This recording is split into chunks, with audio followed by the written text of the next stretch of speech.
Alexis Lapointe est né le 4 juin 1860 à la Malbaie, dans la région de Charlevoix, au Québec.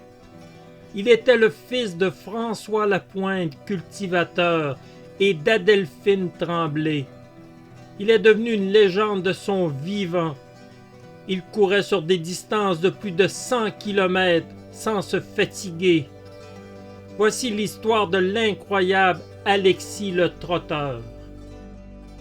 Alexis était le 8e d'une famille de 14 enfants. Son grand-père est un important personnage, des fondateurs de la Société des entrepreneurs des Pinières du Saguenay. Cette société est aujourd'hui connue sous le nom de Société des 21, mis au monde la région du Saguenay pour la colonisation en l'année 1838.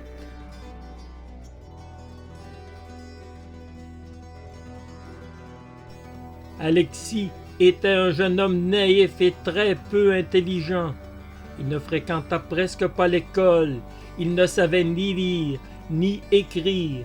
Toute sa vie, il aura la réputation de simple d'esprit.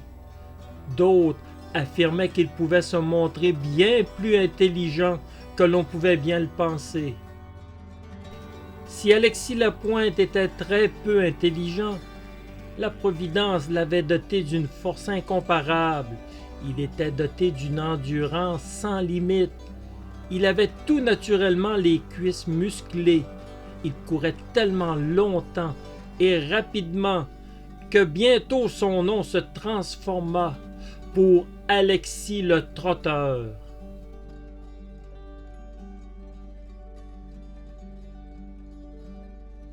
De son vivant, les gens le prenaient pour un fou. Il imitait le cheval en hennissant, au grand désarroi de sa famille, qui acceptait mal ses excentricités. À 18 ans, il quittera sa famille. Il était considéré comme le fou du village. Profitant de sa naïveté et de son peu d'intelligence, les gens se moquaient de lui en lui demandant de faire le cheval. Les gens le voyaient passer en trottant comme un cheval et en se fouettant lui-même. Alexis Lapointe sera prisonnier du personnage qu'il a créé.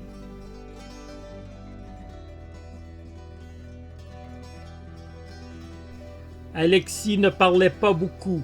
Il était d'une timidité maladive envers les femmes.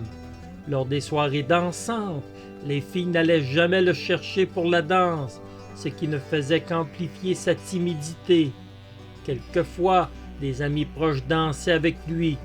Elle confirme qu'il était poli, mais qu'il ne parlait presque pas. Malgré sa timidité, Alexis n'en était pas moins amoureux de la gente féminine. Il aurait demandé en mariage au moins 12 femmes. Ses demandes en mariage étaient à l'image de son personnage, tout à fait original. Il écrivait une lettre en prétendant qu'il était de bonne famille et qu'il possédait des biens. Les femmes ne le prenaient guère au sérieux. Alexis essuyait toujours un refus. À son grand désarroi, Alexis le Trotteur ne trouvera jamais l'âme sœur.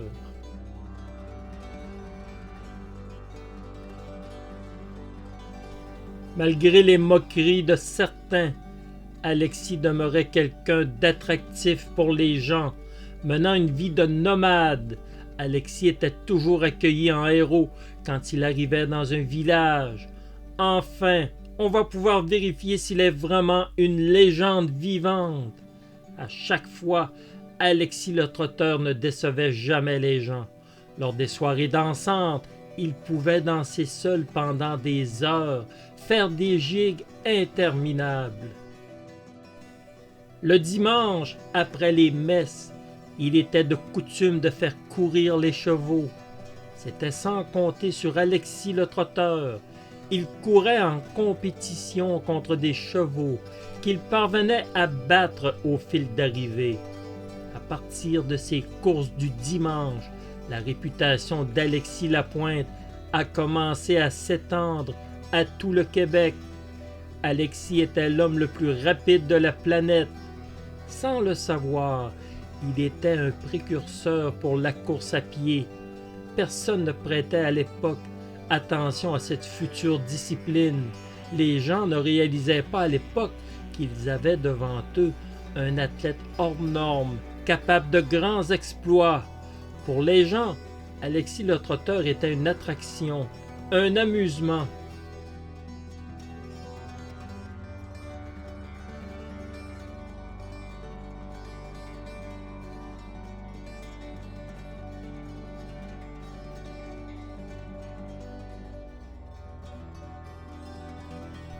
Alexis le Trotteur ne restait jamais bien longtemps à la même place.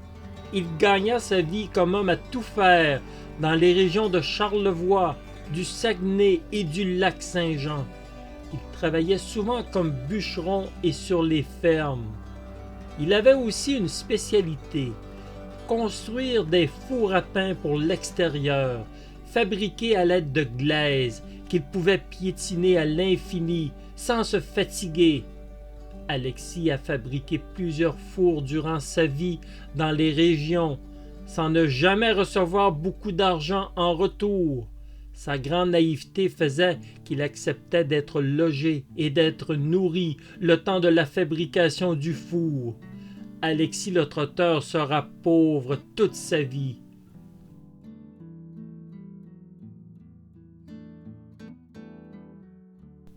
À partir des années 1890, Alexis va délaisser sa région natale pour demeurer dans la vallée de la Matapédia. Il en profitera pour travailler jusqu'au Maine et au Vermont aux États-Unis. Au début du siècle, il revient définitivement vers la Malbaie et le Saguenay. Il continue à fabriquer des fours à pain. Alexis continuait de voyager. Il ne restait jamais à la même place bien longtemps. Une saison lui suffisait, puis il s'en allait vers d'autres horizons. Mais ce qui le distinguait de tous, c'était toujours sa rapidité et son endurance. À 26 ans, il se mesurait aux meilleurs chevaux. Aucun trotteur ne lui faisait peur. Il se mesurait même aux bateaux. On rapporte qu'il pouvait courir le miles en 3 minutes, ce qui demeure inimaginable.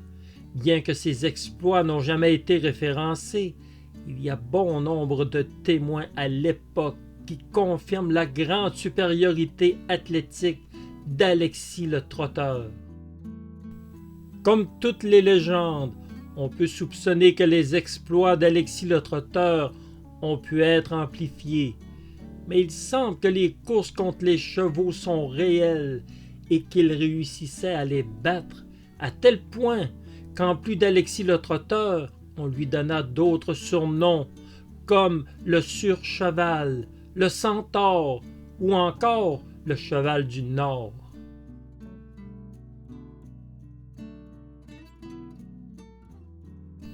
Son exploit le plus remarquable se serait passé alors qu'un jour, il se trouvait avec son père à la Malbaie. Les deux hommes attendaient le bateau aux environs de 11 heures en destination de Bagotville. Son père refusait qu'il monte à bord avec lui. Alexis répliqua à son père en lui disant: « Je me rendrai par mes propres moyens à Bagotville. Quand vous arriverez, je serai sur le quai. Je vous attendrai. » Alexis le Trotteur aurait parcouru 146 kilomètres jusqu'à Bagotville. 12 heures plus tard, Alexis le Trotteur était sur le quai, en train d'attendre l'arrivée de son père. Ses exploits ne s'arrêtent pas là. Alexis se mesurera aussi à des trains et même aux premières voitures qui apparurent dans la région. Rien ne lui résistait. Il était jeune, fort, prêt à courir contre qui le voulait bien.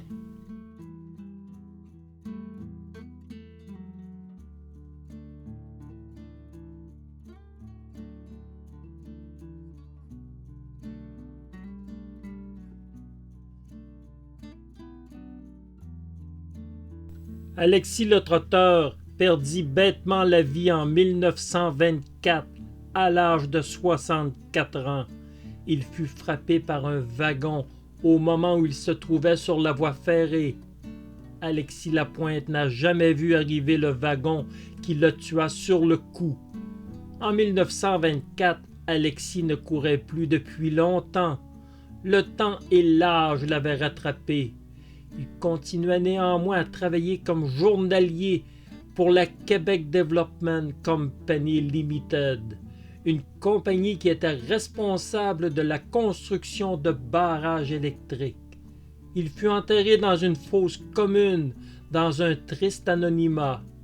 Souffrant de surdité et de solitude, il semble qu'Alexis le Trotteur était dépressif, et on n'écarte pas la thèse d'un suicide. Celui qui avait fait des exploits remarquables, qui avait amusé les gens durant des années, mourait dans l'indifférence la plus complète. Néanmoins, Alexis le Trotteur, la légende, revivra dans les mémoires. On n'avait pas fini d'entendre parler de lui.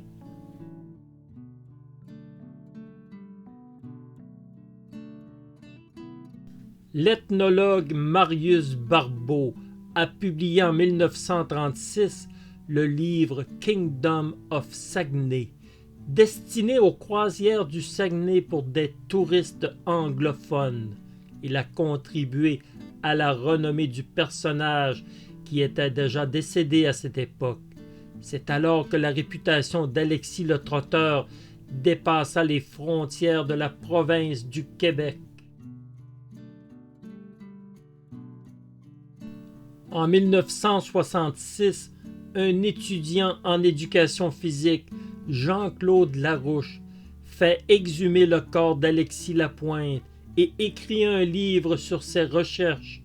Son squelette sera exposé au musée du Saguenay-Lac-Saint-Jean, puis au musée de la vieille pulperie.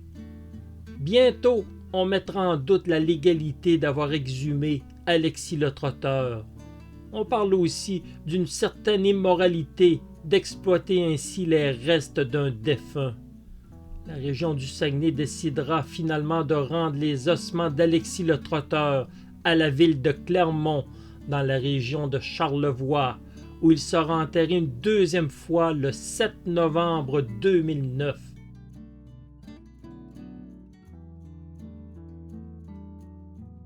Alexis Lapointe, alias Alexis le Trotteur, aura vécu une vie hors du commun, une vie minable pour certains, exaltante pour d'autres.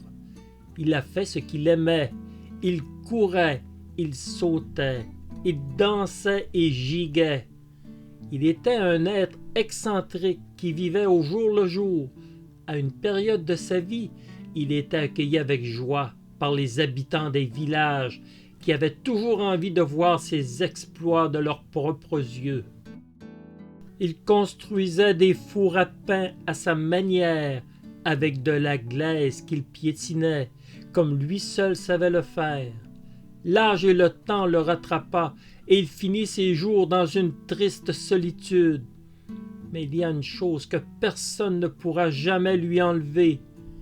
Il a transformé une vie qui s'annonçait anodine et sans intérêt en une vie trépidante et pleine d'aventures, se promenant de village en village, de ville en ville. Le petit Alexis Lapointe, né en 1860, qui ne savait ni lire ni écrire, qui n'était doté que de très peu d'intelligence, est parvenu à devenir une légende que tout le Québec entier n'a pas oublié. Tout le monde au Québec connaît Alexis le Trotteur.